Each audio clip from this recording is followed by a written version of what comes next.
మీ పట్ల నాకున్న ఆరాధనను నా సంపదగా భావించి ప్రయాణమవుతున్నాను గోవిందా.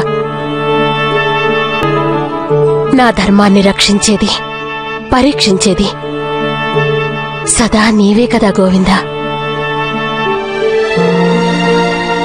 అవశ్యం సఖీ, నీపై నాకు సంపూర్ణ విశ్వాసం ఉంది.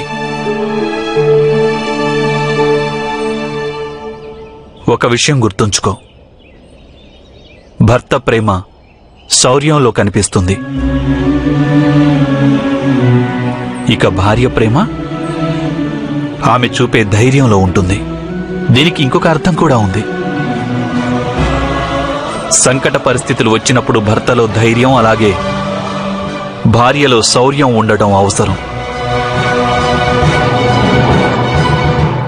వెళ్ళు సఖీ, సమస్త కురువంశం నీ కారణంగా స్వచ్ఛమై నిర్మలమై భాసిస్తుంది.